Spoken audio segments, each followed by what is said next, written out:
चलिए आज की तारीख को थोड़ा आगे बढ़ाते हैं। मान लीजिए आज है 16 मार्च 2026। सिर्फ एक दिन, और इस एक दिन में ही दुनिया जैसे तबाही के मुहाने पर आ खड़ी हुई। तो आखिर हुआ क्या था उस दिन, और इसका मतलब क्या है? आइए एक एक करके समझते हैं। हाँ, तो सबसे पहले और सबसे बड़ी खबर, होर्मुज़ जलडमरू मध्य, जो दुनिया की सबसे अहम समुद्री रास्तों में से एक है, वो पूरी तरह से बंद हो गया था। देखिए, ये कोई लोकल न्यूज़ नहीं थी, ये एक ऐसी घटना थी जिसकी गूंज पूरी दुनिया में सुनाई दी। और अगर इस सिचुएशन की गंभीरता पर कोई शक था, तो राष्ट्रपति ट्रंप के इस बयान ने उसे पूरी तरह साफ कर दिया। उन्होंने कहा, उन्हें सचमुच में मिटा दिया गया है। इन शब्दों में कोई लाग लपेट नहीं थी। ये ईरान के साथ चल रहे युद्ध पर अमेरिका का सीधा, सपाट और बेहद सख्त स्टैंड था। तो सवाल ये है कि ये संघर्ष इस हद तक बढ़ा कैसे? ईरान में जो कुछ हो रहा था वो सिर्फ एक लड़ाई नहीं थी, वो एक ऐसे वैश्विक संकट का सेंटर बन गया था जिसमें कई और देश भी खिंचते चले आ रहे थे। तो जरा इस तस्वीर को देखिए, ये उस दिन की पूरी उथल-पुथल को एक जगह दिखाती है। आप इसे एक तरह की जियोपॉलिटिकल चेस की बिसात समझ सकते हैं। एक तरफ अमेरिका और इजराइल सीधे ईरान के अहम ठिकानों पर हमले कर रहे थे, यहाँ तक कि उनके सुप्रीम लीडर के प्लेन को भी निशाना बनाया गया। जवाब में ईरान ने भी यूएई, कतर जैसे खाड़ी देशों पर ड्रोन और मिसाइलों की बौछार कर दी। और मामला यही नहीं रुका, लिबनान में एक नया ही फ्रंट खुल गया, जहां इजराइल ने हिजबुल्लाह के खिलाफ जमीनी ऑपरेशन शुरू कर दिया। अब देखिए, अमेरिकी और इजरायली कमांड की तरफ से जो आंकड़े आए वो कुछ इस तरह थे। उनका दावा था कि उन्होंने ईरान की हमला करने की ताकत को लगभग खत्म कर दिया है। मिसाइल लॉन्च में 90% की कमी, ड्रोन हमलों में 95% की कमी। मतलब कागज पर तो ये एक जबरदस्त और एक तरफा जीत दिख रही थी।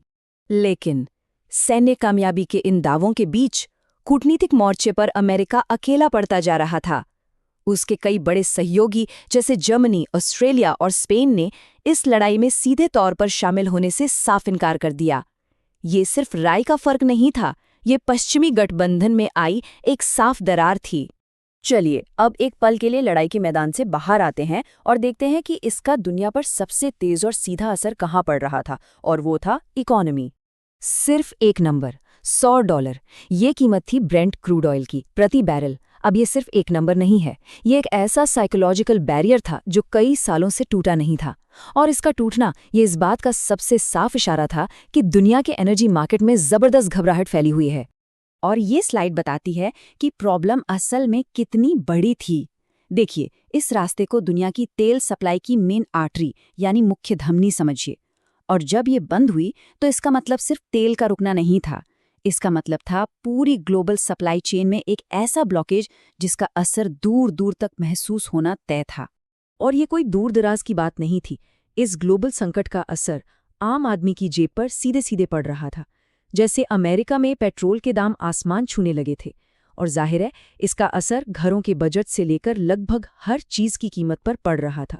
ठीक है, तो इकोनॉमी से आगे बढ़ते हैं और अब उस मानवीय तबाही पर नजर डालते हैं जो पूरे मिडिल ईस्ट में फैल रही थी। इस जबरदस्त मानवीय संकट को देखते हुए यूरोपियन यूनियन ने एक बड़े सहायता पैकेज का ऐलान किया, 45 करोड़ यूरो से भी ज्यादा। ये रकम अपने आप में बताती है कि अंतर्राष्ट्रीय समुदाय को इस तबाही के पैमाने का अंदाजा होने लगा था। और ये मदद जा कहाँ रही थी? इसका सबसे बड़ा हिस्सा सीरिया को मिला, एक ऐसा देश जो इस नए संकट से पहले ही मानवीय सहायता पर बुरी तरह निर्भर था। इसके बाद फिलिस्तीन और लेबनान के लिए भी बड़ी रकम रखी गई, जो इस बात का सबूत था कि ये संकट अब पूरे इलाके में फैल रहा था। और ये जो आंकड़े हैं ना, ये ज़मीनी हकीकत की एक बहुत ही भयानक तस्वीर दिखाते हैं। देखिए, ये सिर्फ नंबर नहीं है, इनके पीछे हैं लाखों लोग जो अपने घरों से उजड़ चुके हैं और करोड़ों लोग जो सिर्फ जिंदा रहने के लिए बाहरी मदद पर निर्भर हैं। तो ये सिर्फ कोई राजनीतिक संकट नहीं था, ये एक बहुत गहरी मानवीय त्रासदी थी। अच्छा, अब मिडिल ईस्ट के संकट से थोड़ा जूम आउट करते हैं और देखते हैं कि ठीक इसी दिन दुनिया के दूसरे कोनों में और क्या-क्या चल रहा था। कैरिबियन में क्यूबा एक बहुत बड़े राष्ट्रीय संकट से गुजर रहा था। देश का पूरा पावर ग्रिड फेल हो गया। नतीजा, पूरा द्वीप अंधेरे में डूब गया। ये एक याद दिलाने वाली घटना थी कि हमारा मॉडर्न इंफ्रास्ट्रक्चर कितना नाजुक हो सकता है। और एक तरफ जहां धरती पर ये सब संकट चल रहे थे, वहीं दूसरी ओर अंतरिक्ष से एक हैरान कर देने वाली खबर आई। वैज्ञानिकों को एक नया एक्सोप्लैनेट मिला जहां पिघले हुए लावा का समुंदर हो सकता है।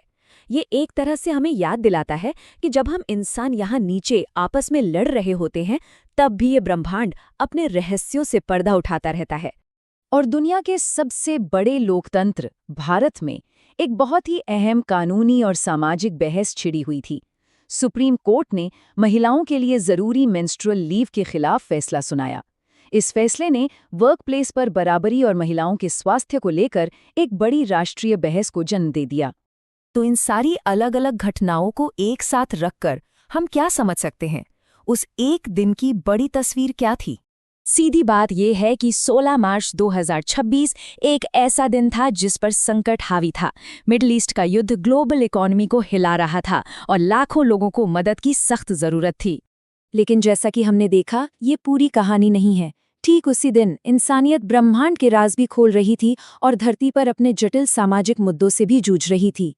ये हमें याद दिलाता है कि हमारे सबसे मुश्किल दिनों में भी कुछ नया खोजने और बेहतर बनने की इंसानी चाहत कभी नहीं मरती।